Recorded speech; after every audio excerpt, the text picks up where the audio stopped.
all of this starting with a robbery at a nearby LCBO store. Minutes later, police ended up chasing a cargo van the wrong way down Highway 401 here in Whitby. Behind me here, the traffic, this is going eastbound. The vehicles were traveling in the opposite direction at a high rate of speed, and eventually a multi-vehicle collision occurred, claiming the lives of 4 people, including an infant and that infant's grandparents. Now, the SIU, the province's police watchdog, has taken over the investigation.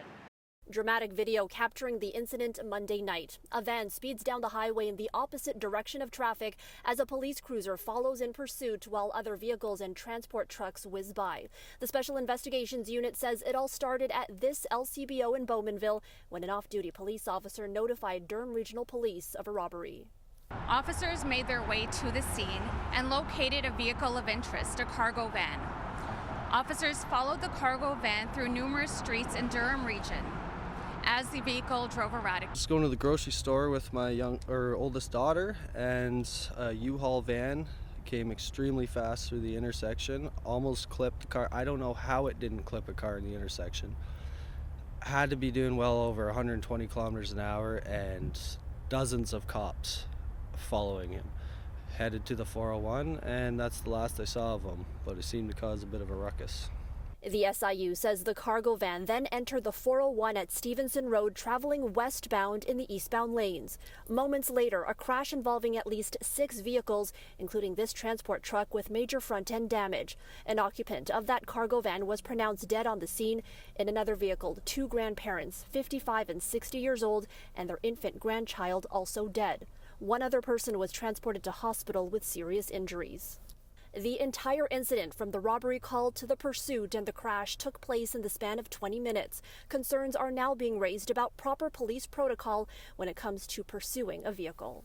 The SIU will conduct a thorough investigation, which will involve interviews with many people and the examination of a lot of evidence and paperwork and policies and things like that to determine what happened and what needs to be done next. Meanwhile, Premier Ford saying his heart goes out to the family. We're going to do everything we can to equip our police that there won't have to be high-speed chases, and one of the reasons we're getting helicopters for police agencies around Ontario just to support them. But this is a tragedy.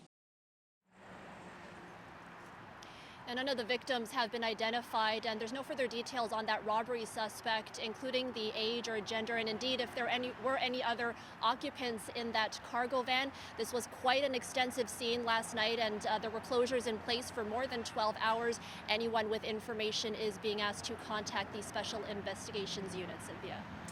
Erica, what have you been able to learn about the robbery that ultimately set off this tragic series of events? Well, that's where there's still a lot of questions, Cynthia. You know, the Durham Regional Police Service is keeping quiet about it just because when the SIU takes over investigations, they are no longer permitted to comment on it as the SIU conducts its investigation.